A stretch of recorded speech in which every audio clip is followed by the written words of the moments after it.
In the heart of the fjords of Scandinavia, where the icy winds whispered secrets to the rugged cliffs, the Vikings forged their existence. Beyond the tales of dragon-headed ships and plundered riches lay a quieter truth, a life of toil, kinship, and hidden marvels.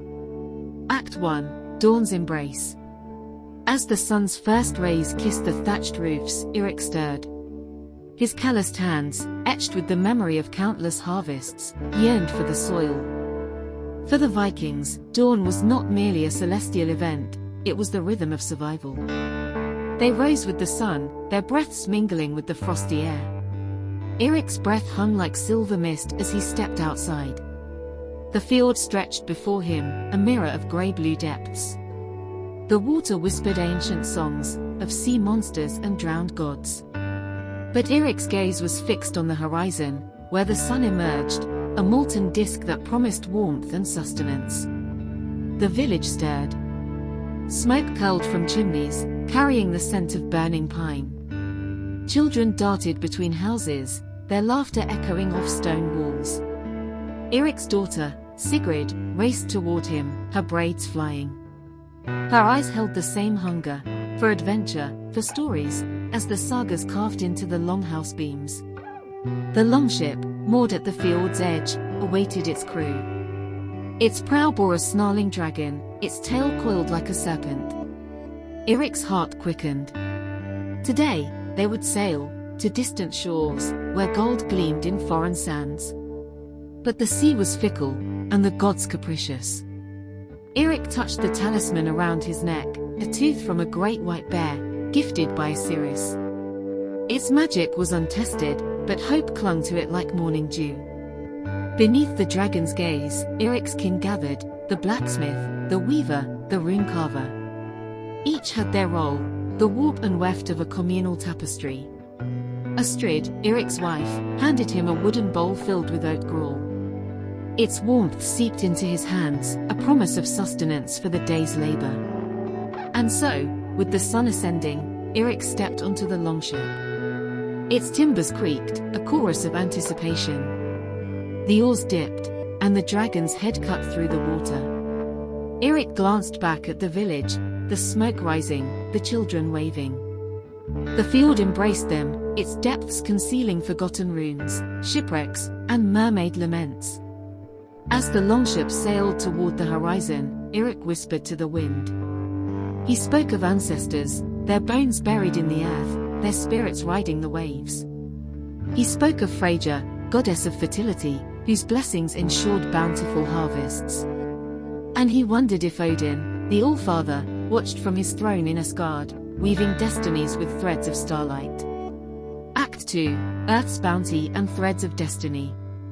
The Hearth's Song, Earth's Bounty. In the heart of the Viking village, Astrid tended the hearth. Her fingers deftly wove wool into intricate patterns, her loom a bridge between the mundane and the mystical.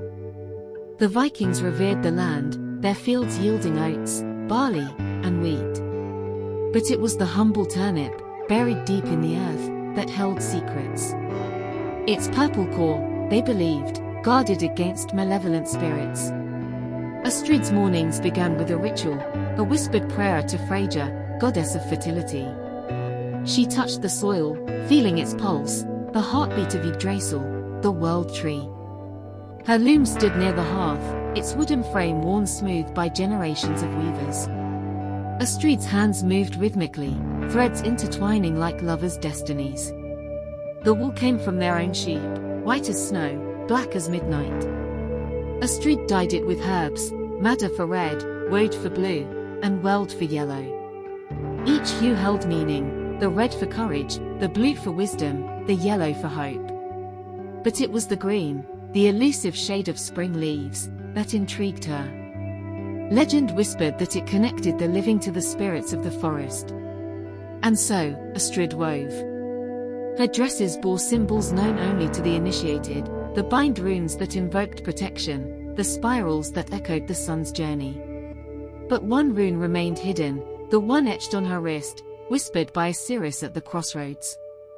Its lines intersected like fate's web, a map to forgotten realms. Astrid wondered if it led to the land of the hidden folk, the elves who danced in moonlit glades. The smith's forge, the hidden alloy. Beyond the fields, Bjorn labored in his smithy. His hammer struck iron, shaping swords that would sing in battle. But there, amidst the sparks, lay a secret, an alloy known only to a select few. Bjorn blended iron with meteoric nickel, creating blades that defied rust and superstition. These swords, they said, held the echoes of fallen stars. Bjorn's forge was more than fire and anvil, it was a sanctuary. The walls bore symbols, the serpent biting its own tail, the eight-spoked wheel. These were the runes of protection, etched to ward off malevolence. But Bjorn's greatest creation was the sword he named Starfall.